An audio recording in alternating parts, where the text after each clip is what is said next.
Hey, Tim, if you're on, can you unmute and let me know?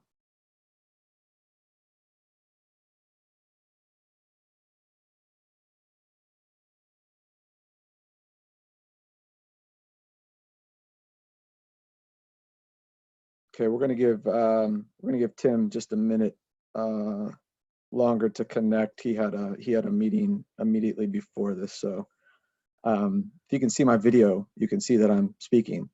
Hopefully you can hear me, which means that audio is working. Somebody could just drop me a note via the chat and confirm you can hear me. We can hear you, Tim. Hey, I am here. Great. Okay. Awesome. So Tim Simpson is now on, which means it's a good time to start. So I want to thank everybody for connecting in during these rather strange and difficult times. The Café, I think is an event that prides itself on building community, getting people in a room together, kind of wrestling through problems, and also enjoying really good coffee and fatty pastries. Apologies, I can't deliver said fatty pastries and good coffee, but hopefully you've taken care of yourself, you're taking care of your family. And the intent is to actually use this period of time to try some different things that are in the spirit of what the Café does. Apologies that today's got announced very last minute. This was an activity that's kind of very rapidly evolving at the university, and felt it was actually a really timely and relevant topic to pull in a broader cross-section of the university community into the conversation. And so I don't want to chew up too much intro time, but it is good to have everybody connected in. Looks like we're just south of 100 people connected right now, which means this is a pretty average, solid Café. So thanks a lot. And so without further ado, I'm going to turn it over to Tim Simpson. If you can keep your mics muted and use the chat to submit questions. Now that we're around 100 folks, I'm guessing that audio would be pretty much unbearable. So with that, let me see if I can hand this off to Tim successfully, and we'll get rolling.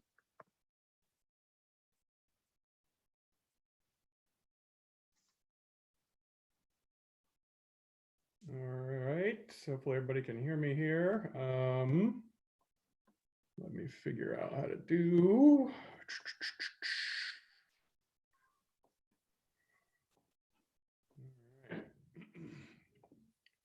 No.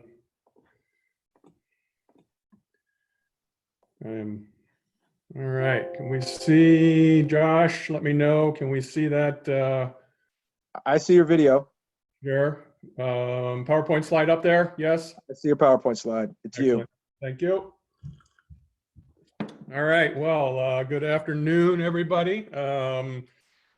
Live, new, late breaking. This is literally changing by the hour. Just got off call with Hershey here on sort of latest needs and things. Got a few slides that I threw together very quickly this morning just to sort of get us status of where we are, what's going on. So first, I will apologize if I, miss anybody's name or leave anybody off or missed a source or anything. Please forgive me. Second, I am an engineer, not a doctor or a scientist, life scientist, or anything else. I am learning a lot of new words this past week. So with that, and finally, most importantly, thank you everybody across Penn State. You'll see names, and it's been an amazing effort seeing this all come together. So we have a name as of and a website as of Sunday. We are calling ourselves the Manufacturing and Sterilization for COVID, or MASK effort. This sort of gives you some sense of the scope of what we're trying to do, basically making and then sterilization efforts related to COVID-19. There are sort of multiple subtasks and things going on within that, but this initiative sort of grew up last week. I'll give just 1 or 2 slides on that, and really started trying to help Hershey, our medical center, trying to meet needs and shortages, prepare for the onslaught that's coming, et cetera. Website is now mask.psu.edu. And as you can see at the top there, if you want to contribute, sign up, get on the listserv, feel free to log into that, list your expertise. We'll get you up on the listserv here. And worst case, send an email to mask@psu.edu. And that comes to me right now, and I'm doing my best to put a team into place to field and do, source and challenge everything. So thank you all for everything. So when did this start? A lot of us, global efforts around the world in response to shortages, this, that, or the other. This was on my radar screen Monday.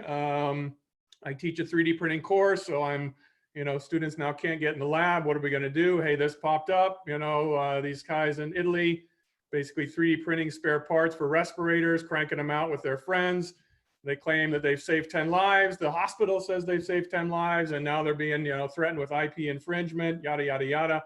I looped in some folks that have been teaching about 3D printing and IP at Dan Cahoy and Chris Higgins, a partner at Oric, who's on the team. So we've had some discussions going on around that. Of course, I think a day or two later, the Czech team from Prussia is 3D printing face shields within about 3 days. You 3D print parts, then you laser cut sheet. Actually, I just heard from Mike Hickner that folks are looking at using transparency sheets on the front of these things as part of that. So there are all sorts of issues and all sorts of levels of creativity going on, which is just awesome. But that spurred us into action. There was a group at ARL, Charlie Tricot and his team. We got the design, found it, started prototyping, I believe Wednesday, got material Thursday, cut it Friday morning. Last week we had a mask. Here is poor Zach Smith. Didn't know he'd become the face of, face shields for Penn State, but bless his heart, he and Nick Strumpf and the group out of the life cycle engineering department at ARL has been working with 3D printing efforts to do this. They are in the process of redesigning that to minimize print time. We're working with Hershey folks to source locally. We're talking to Actuated Medical to ramp up. They are nearby in Bellefonte that can do GMP compliant, have lots of space. So we're talking to them. We've heard that FDA's okayed use of these face shields with N95 masks. So, things are rapidly developing. We do have connections with FDA through Actuated Medical. Michael Brignati is our point of contact at Penn State. I will have all these names and emails later for regulatory issues, IP, et cetera. So keep that in mind. So that was a nice win for everybody that sort of got things rallied. Meantime, we're also looking at other PPE, personal protective equipment. So N95 mask, if you haven't seen or heard of those yet, that's you may be asleep at the wheel if you're not. PAPRs, positive air pressure respirators, other respirators, etc. I will comment, if you have inventory or supplies, PPE, chemicals, materials, Ruth Weber, email there is coordinating that at the university level. We just got some PAPRs from 3M that were donated to us that are now as part of the supply, and depending on, Hershey and whatnot, they will help coordinate who gets what, where, when. So if you have any inventory that you think would be useful, please send or email or contact Ruth Weber. That was announced last week as well as part of the VPR's website. Meanwhile, we've got Mike Hickner sort of stepped up as the lead, Brian Vogt in engineering, basically looking into ways, keeping track of all the open source designs and ideas for masks, shields, etc. So just a couple thingiverse, hare's a part you can print and throw some things in. There's a hack involving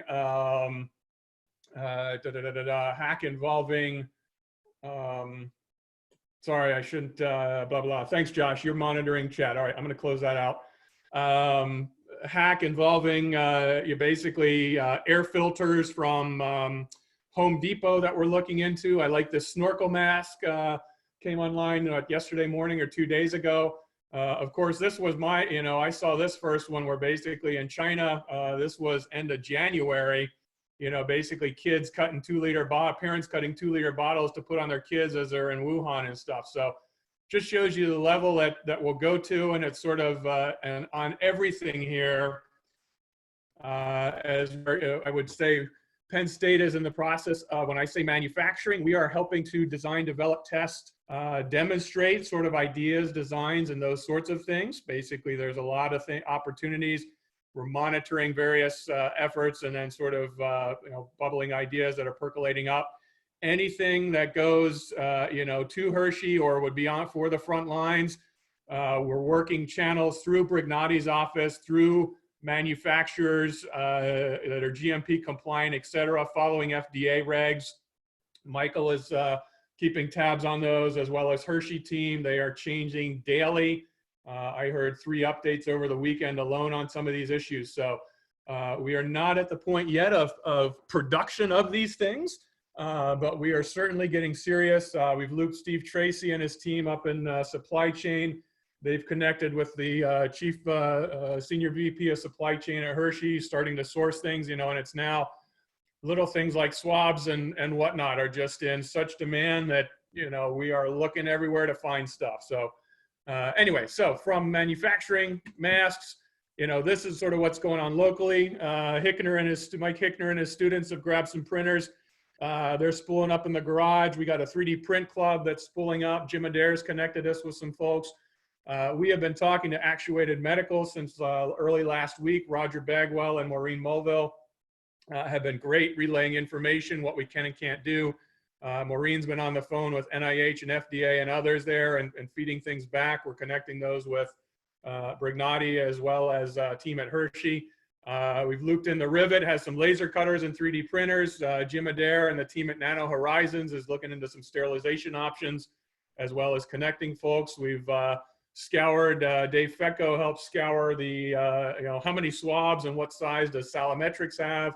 I heard Howard Silas in chemistry, or ChemEng, sorry, I believe, is looking at, new arrays, assays for testing in large scale.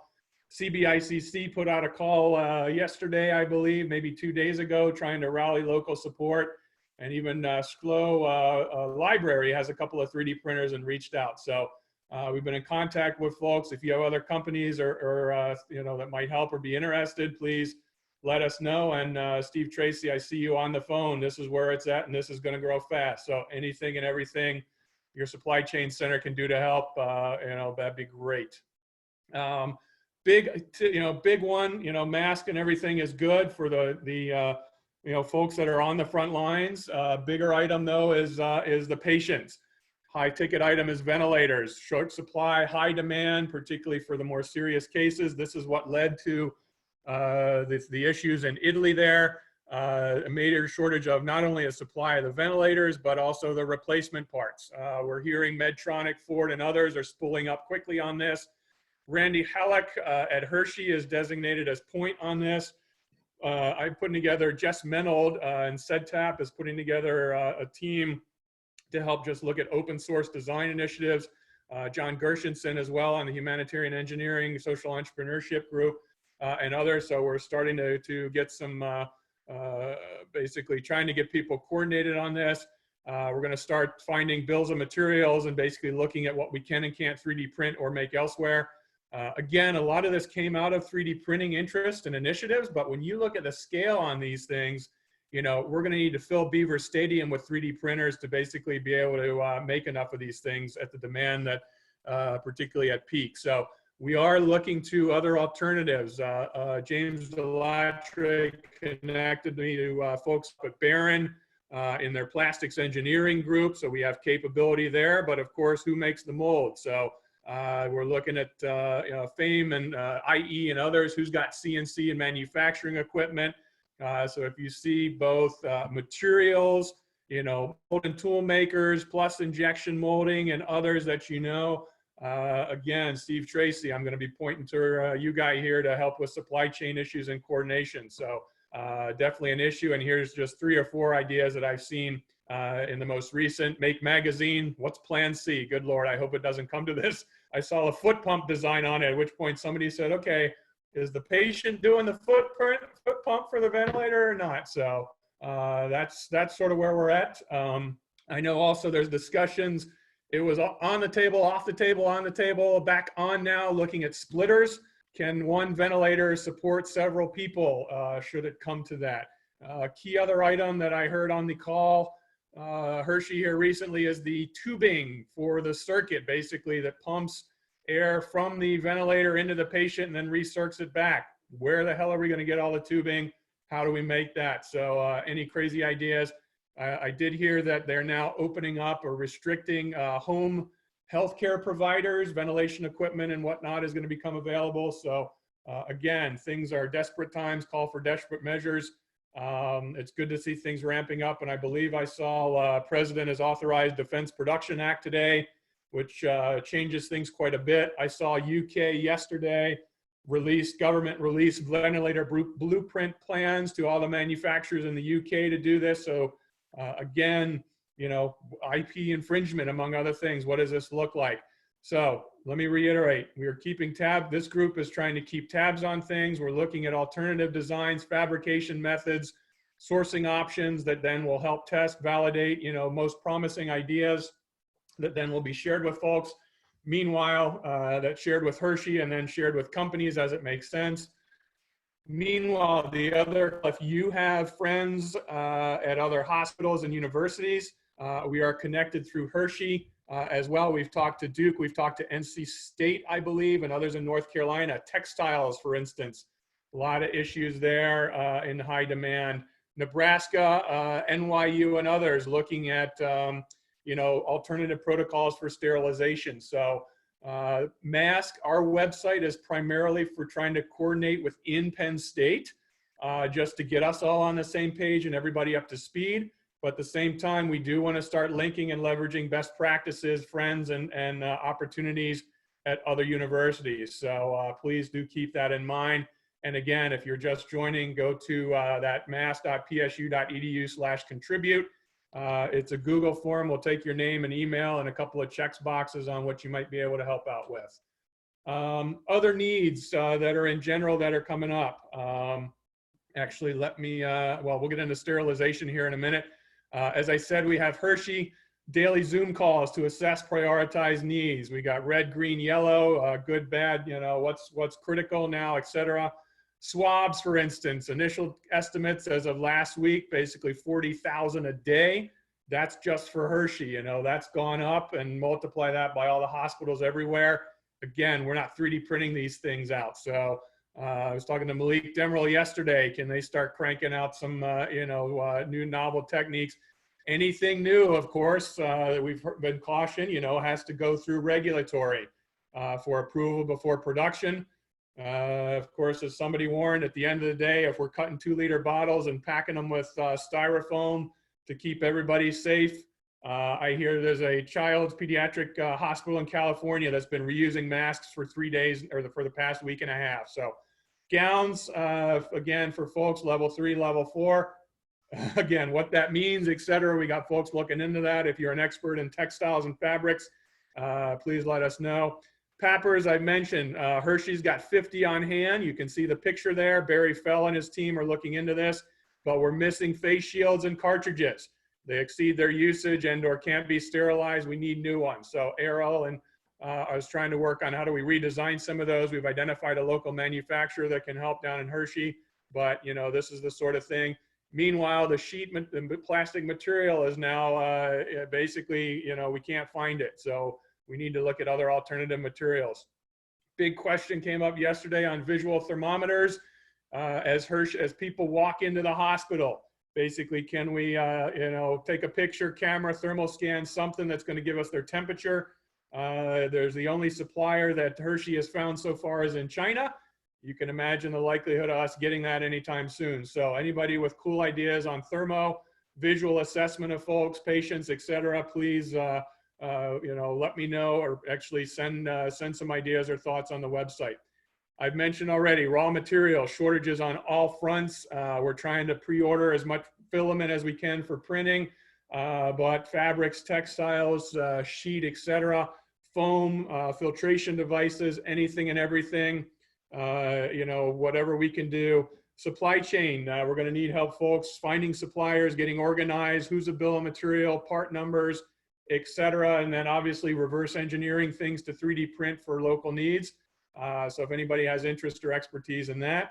And then sterilization methods. I'll go through what we're looking at. We do have at least three promising things going on here, but if you do have other thoughts, we need to be fast, we need to be high volume, we need to be low cost. So there was a doctor at Hershey yesterday, I'm sorry, I'm blanking on his name, talking about what we could do with ethanol. You know, certainly it's toxic and flammable, but if handled properly, you know, we might be able to, you know, sterilize masks, have one end that's drying, the other's in operation there in addition. So basically, final bullet on here, any and all great ideas to help fight COVID, please send them our way as they pertain. We're trying to be, if nothing else, a clearinghouse and a rallying point for things that need to be made, fabricated, and sterilization. Testing, you know, actually doing testing, you know, again, we are not on the front lines here. We are doing research and validation. We are not directly interfacing mask efforts through public health and safety. Obviously, the folks on the front lines at Hershey, that's their forte.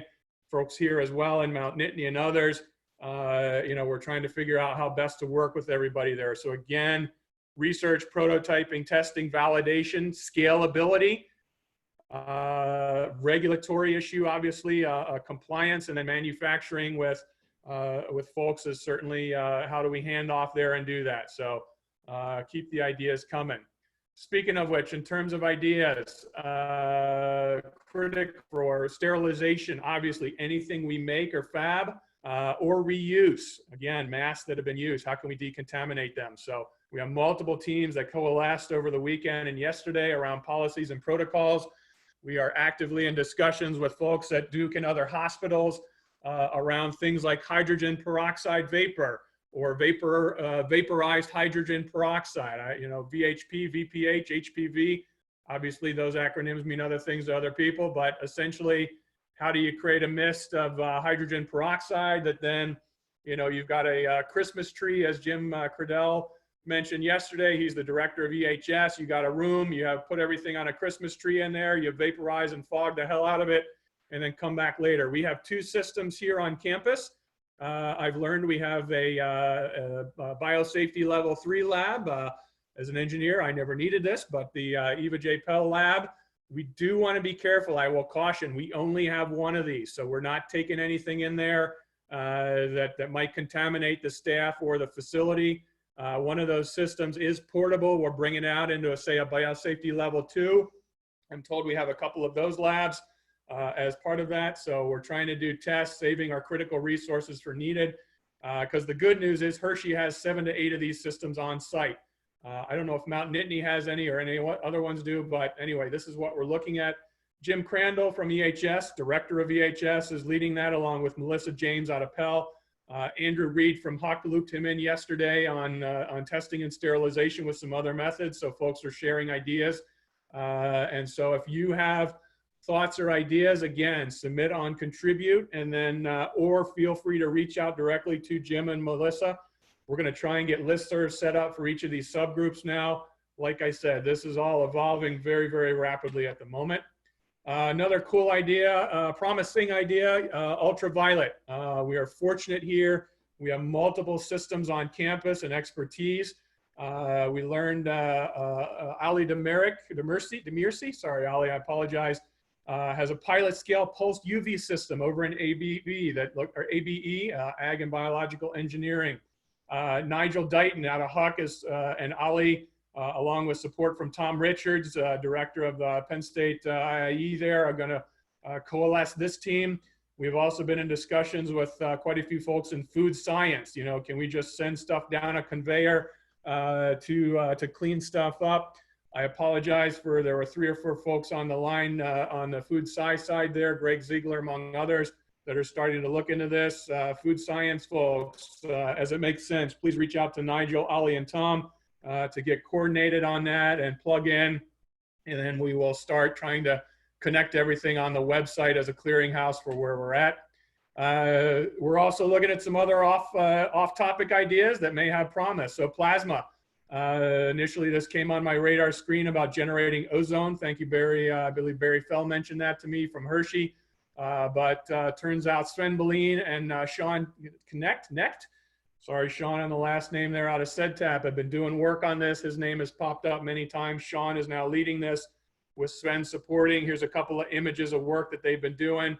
Again, cold temperature plasma. You know, you're not burning your finger off, and yet you're able to do significant damage to, you know, E. coli and stuff, and whatever the heck else is down there in that chart. So again, I am not a biologist here. We do need to do testing. Sean is now working on a portable system. We have a company in town that we've identified that has 3 or 4 plasma generators we might be able to use.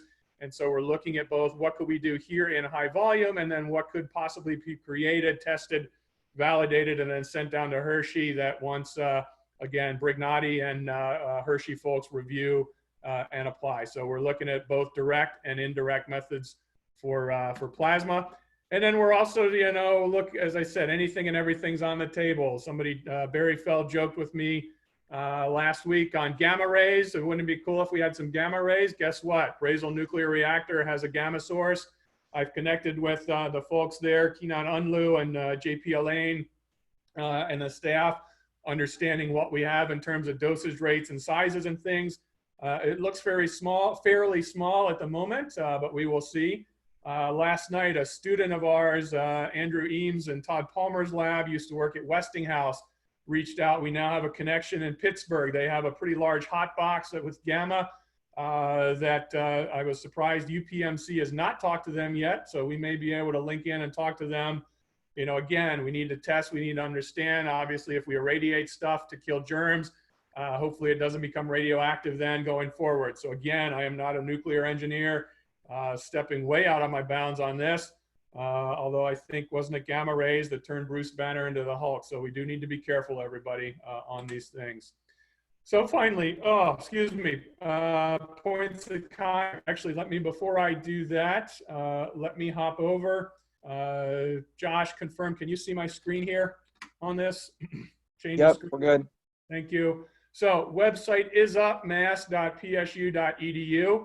Again, really, this is kicked off. It is formal. It is evolving fast. I think we probably have, I'm in the process of merging a list with Hershey and Actuated Medical and sort of folks that evolved last week to about 30 people, with another university-led list out of Laura Weiss's office with Brignati and others. That there's some overlap there, but we've got, I would at least say 75 people, if not more, that are involved in talking. So things blew up quickly, as you can imagine, and it's all good though. So take a look again if you click on this page or contribute. As I mentioned, Ruth Weber, boom, ping her for any inventory on PPE. If you have information that you want to contribute, you can, we're going to put a box here to dump it. Otherwise, you can click on the wiki. You can now do this and add your own stuff and notify of changes. So if I want to go to manufacturing and face shields, I can go in here and actually add relevant information as part of this. Sorry, it's not, I'm not, yep. So anyway, so you can see we're starting to add links to this. We are developing procedures and protocols on basically, you don't have to log in. Anybody can dump stuff basically in here. For each of these web pages, sort of masks, swabs, pappers, ventilators. We've got some folks looking into hand sanitizer now. How do we make this in bulk? We're going to basically, you know, who's point of contact, priority level, what's the volume we need. And then this is just a rough framework. You know, what are min specs, resources or equipment, if there's background reading, if we get to CAD files, et cetera. So this is where we're heading in terms of an organizing framework. Again, it's just sort of very bare bones at the moment. We will be building out, as I said, masks. Masks has a point of contact, Mike Hickner. Pappers, not yet. Ventilators, and the other one is face shields. So again, Charlie and his team re-engineering face shields. On sterilization, UV, Nigel, Ali and the team, hydrogen peroxide, and plasma. Again, we'll start building this out as it makes sense. Legal and regulatory, I've mentioned Brignati, Michael Brignati sorry, we have lots of Michaels and Johns and et cetera on here. So Michael Brignati in the Office of General Counsel is the man to go to. He is monitoring all FDA guidelines and regulations on devices and designs, et cetera, et cetera. He's the main point there. On intellectual property, take a look at this. Chris Higgins, he is a partner at Oric. He and Dan Cahoy, professor in business law and SMEAL, taught a legal AM course for me. And Chris and his team pulled together with Dan's advice, basically what, IP infringement, what we can and can't do, injunctive relief. I'm not a lawyer, so, a lot of this is news to me, but I've several folks said that this has been a really helpful article. We got a preprint of that over the weekend, and now that's his company's putting that live. We are linking as well to regs for FDA medical devices and things, but again, this is changing rapidly. As part of that, we will update it. And again, any other questions or wiki can actually add stuff live and go to that. Finally, as I said, contribute inventory, contribute information, and then we got a Google form. Give me your name, give me your email. We've got a checklist related to this, put another, and then if you got anything else you want to post or share, boom, hit it. It goes into a Google form and on the back end, and then we will add you to it. So, so that's, again, where we're at, trying to get things coordinated, mass.psu.edu. We are live. Finally, last slide here, I believe. Thank Laura Weiss. This is all under her blessing out of the Office of VP of Research. For those of you that don't know, she is our now new Senior VP of Research. So she is taking the reins and off and running. Michael Brignati out of Office of General Counsel, Dean Schwartz out of College of Engineering. I've been involved as well. I've been tapped to serve as point on mask by Laura and the team. So, careful what you ask for. Kevin Harder and Matt Burdell have been serving as point down at Hershey on daily needs. We have frequent tag ups with him in the group. Clive Randall and Josh Stapleton and the team, Bob Cornwall out of MRI, have been providing great support. Thank you everybody for that. There are many, many, many others as part of this. We're trying to sort of break into working groups now within that. And so that's sort of what we're doing in the background. Meanwhile, staff support, Ruth Weber at OVPR is on inventory. Lisa Keller has been tagged to help with admin support for us. Lisa Sharkey is helping with financial support. We do have, you see at the bottom there, 50K, 10K from OVPR, COE, Materials Research Institute. Learning Factory has kicked in 10K. Thanks, Matt Parkinson, for your support for printing and materials. Laser cutting, and then industrial manufacturing engineering. I've kicked in 10K. I run an innovation fund over there that's provided money. ARL has been contributing significantly on overhead for Charlie and his team. So thank you, Mike Yukish, and others for absorbing that. Ted Reutzel, Tim Eden, and Mark Traban as well have been key for that. I will mention Greg Welsh. I need to put his name on here. He is in ARL. He is serving as our point of contact with the Navy in collaboration then with DoD efforts. So we are sort of at all scales. Hershey is on the front lines. Sort of MASC is trying to coordinate across Penn State, certainly at University Park, but in coordination with other campuses. So if you have folks at other campuses that could help contribute or have capabilities, please let us know. Again, I've mentioned Barron, for instance. We're trying to talk to those guys on and gals up there with injection molding. Penn College, we need to connect with them, but other resources, please let us know. Cindy Winkelbleck, back to staff support, is helping with purchases and stuff, materials and supplies. She's out of Learning Factory. Again, this list is growing as well. I want to thank Chris McComb. Big shout out to him. He's an assistant professor in CEDTAP there. A whiz with websites, and he threw all this together for me on Sunday night over the course of about 2 or 3 hours. So thank you to him. And then thank you, Josh and Bob Cornwall and Clive, for tapping Jeff Berta. Some of you may know him. He's been involved at the university level, and his first day on the job at MRI was yesterday. And he is now helping with these efforts. So thank you, Jeff. Talk about getting thrown in the deep end there. So these guys have been great on listserv, website, etc.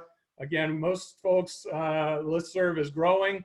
We will send information around soon for how to join that, and probably developing listservs for each working group as well. Finally, as I mentioned, Michael Brignati. Sorry, Michael, on the misspell there. We are doing live updates here as part of that, because that's just where it's at right now. Michael Brignati, Office of General Counsel. Dan Cahoy at Smeal for IP, and Chris Higgins as well. Again, Chris is fixed-term faculty in our additive manufacturing and design program, and he has agreed to provide free legal advice, particularly with companies when it comes to IP infringement and stuff. So we have a great group of folks. Again, Actuated Medical, Nano Horizons, Jim Adair, folks in there. Steve Tracy, I mentioned him as well on supply chain issues, connecting with folks at Hershey. Multiple points, multiple fronts. It's been fabulous to see everybody come together. We're doing the best we can to keep the thousands of emails that are coming in there. We're trying to get organized now. So do bear with us. A big thank you to everybody. And final slide here. Reiterate Josh's point: stay healthy, stay active, but stay 6 feet apart. Right? Everybody's got to be sane. We've got 2 young kids here that they're happy to be on the computer all day, but that ain't good for them. So trying to get out to exercise and run as well. Plus, friendly reminder, please do continue to do your research if and as you can. Generates, keep the money moving, leads to overhead to then help feed this in the future. Staff need to be supported, faculty, students, etc. So please do what you can. And I would strongly encourage you, those on the group, there are a lot of opportunities now with NSF through RAPID, NIH, Huck, and others for Corona response things. If you have an opportunity to write a proposal or something, if you have an idea, please feel free to reach out to us. We're happy to provide a letter of support, but honestly, I ain't got time to write a proposal right now. So, and others that are on this list. So please, that's how you can help and ideas. Students that are active, we're trying to get them coordinated. Many are setting up 3D printers in their, dorm rooms and things. Certainly there are issues to, make anything that goes directly on the front lines. But if you can have, if you have students that are willing and interested in support, we'll provide some points of contact there for certainly, again, prototyping, development. ARL, I heard, got the print time down. It was initially over 2 hours. We're down to about an hour and a half or so, and trying to reduce that further on the design. So those are the sorts of things that that folks can help with. And I always say, the great thing about students is they don't know what they can't do. So they have some great ideas, and let's work with them, channel their creativity, and put it to good use, because everybody wants to help. And the more we can do, I think hopefully the quicker and better we will get through this all. So.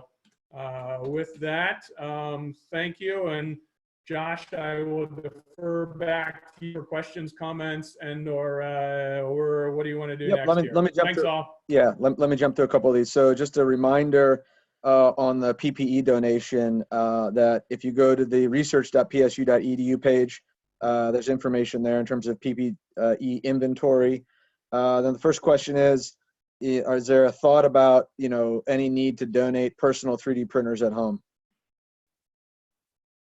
We will likely be there. Currently, no. We need to be cautious about how to ramp up, but I think we will be having a local effort. Speaking to Tom Lauerman, sort of a subreddit, if you will, off of Steve Tracy's group here in supply chain. Again, how can we coordinate and help and support this? So we're going to be moving in that direction. Keep an eye out. We'll put a call for inventory. We will be inventorying equipment, looking at what capabilities we have. If you have material supplies, consumables, and PPE, that goes to Ruth. So we'll send around an update soon to figure out what 3D printers we have where. We are doing that internally at Penn State with equipment. But yes, if you have things locally, and if nothing else, you can go to the contribute page now and capture that. So thank you. Okay, a question. Have you heard of anybody trying to use cell phone cameras for remote thermal imaging, temperature taking? Not yet. If there's options, that's great. I actually have oh, it's the, there was an app and a plugin. Called Seek. Seek, M. S-E-E-K that I have on mine. I'm not sure how, I did not have time to watch the video to see how accurate that is, but if you think that can work, please share it and let us know. Okay, and then any sense if we have the ability, I'm guessing we do, I'm just not sure who it is, to assess the effectiveness of any sanitation processes that get developed? I would say yes, we're working on that. Andrew Reed out of Huck and is talking to folks. So I don't want to point that to him yet, but yes, that's part of what we are trying to spool up on the sanitation on the sterilization efforts, is to again assess and validate protocols. So that is evolving. Please submit your name, email, and or interest on that side. Thank you. Okay. And then based upon some of the calls that you've had, Tim, I mean, what are the sort of the top 3 needs right now as being shaped by the medical community that you're talking to? And for sort of the engineering minded folks at the cafe here today, what are we talking about? Like, they need to be thinking about a design that's sort of finalized and thinking about scale up in 2 weeks, 3 weeks? Yeah, tomorrow in some places. You know, there are hospitals now in California and New York that need it now. I think Hershey, what we're talking about is trying to get, you know, basically in the next, predicting the surge in the 4 to 6, maybe 8 weeks, based on other models out there. So we're trying to get any and all ideas roughly in the next 2 to 3 weeks that have been tested, validated protocols, and then you know, a month, 1 to 2 months from now, when it sort of blows through, when the tsunami hits us here more locally, we need to be ready. Okay. Just a comment about UV sanitation out of Nebraska. I'll make the comment here that's actually been circulated around. Our UV group is actually looking at that, and we also have some really nice sort of pilot scale capabilities already online at Penn State. See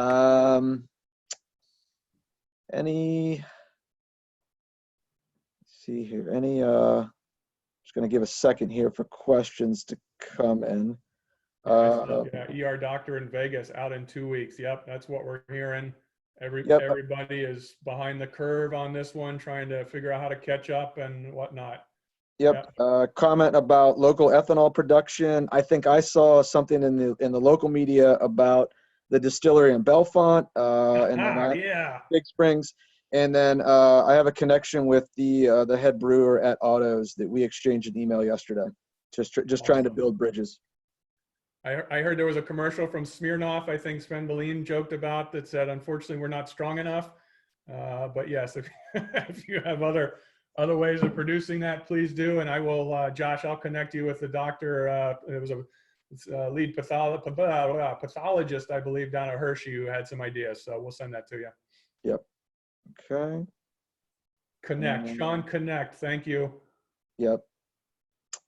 Folks recommending local dentists in town, perhaps donating PPE or on-site sterilization capabilities.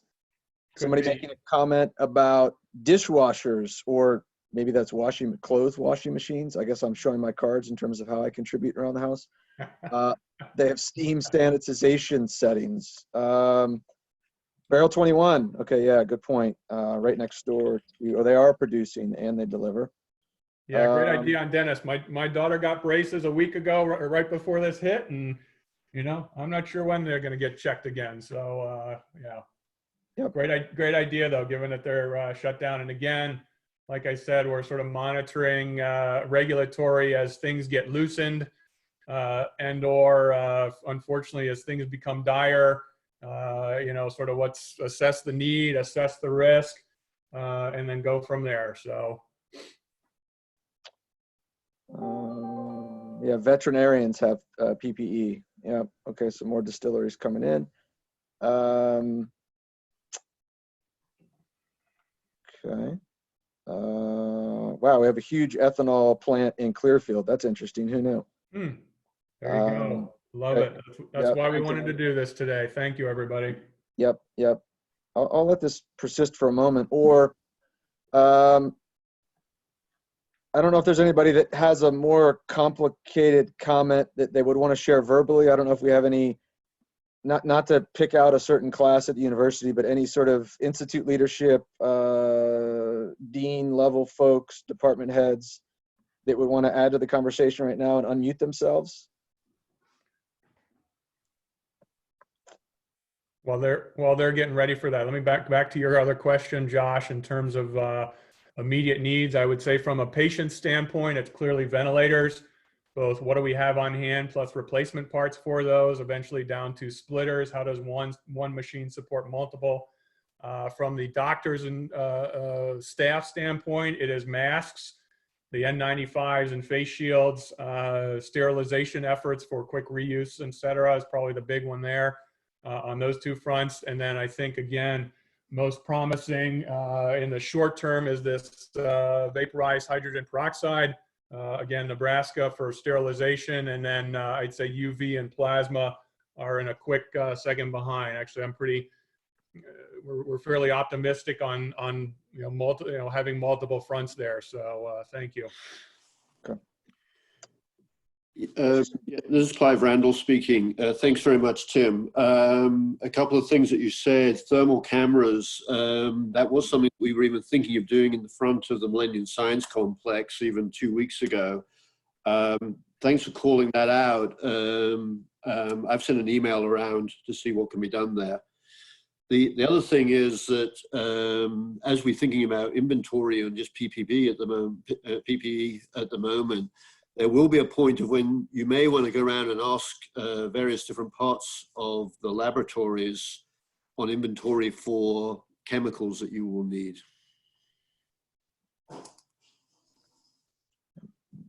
Yep.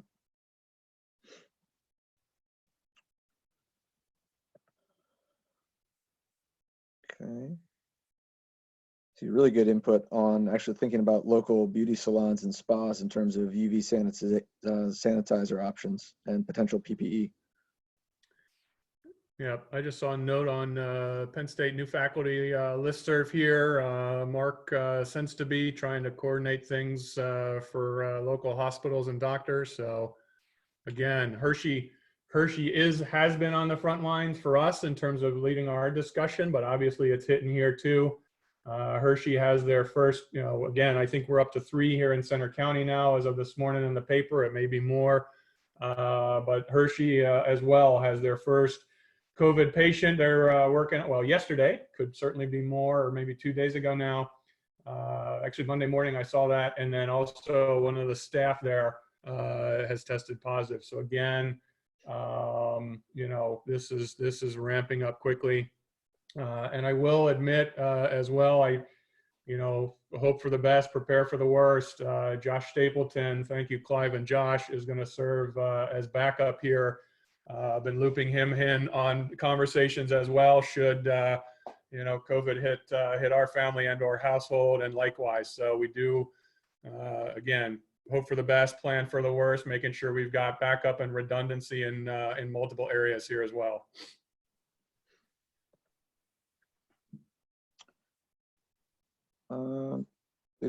Just a couple minutes left. We'll give it a moment, see if any more comments coming in. Still have just under 90 people connected in. Fabulous. The dean, Justin, had challenged us yesterday in his daily comms. How many people have been in your, what's your biggest Zoom meeting so far? So this clearly, I think I got a screenshot when we were at 105. So you've got thanks for setting my record far and above what I've been. Yeah, we hit 114, Tim. Did we? Nice. Yeah. Woo-hoo! Let's see. I took when I snapped. Shoot, I was only at 93. All right. Anyway. I can vouch for you. Okay. Well, then I think we'll kind of wrap it up so we can all stay seated and connect to our next Zoom meeting in our present reality. As Tim had articulated, there's some infrastructure in place. It's moving rapidly. Someone's asking the recording. This today did get recorded, for better or for worse. I will sort of kick this out to the Café listserv. Other folks can distribute as they like. They'll get posted on the Mask site. And then as I'm sort of working on actually on the Café schedule during this time, if you have ideas of other sort of topics, pressing things that are coming together where it could be beneficial to, get an email out to 1,000 people and then get 115, 20 people connected in, let me know. I would love to use the Café to keep building community, even if through a whole bunch of electrons in from each of our houses. So everybody stay healthy, keep your distance from folks, but keep investing in relationships. Take care. Thank you, Josh. Thank you all. Thank you.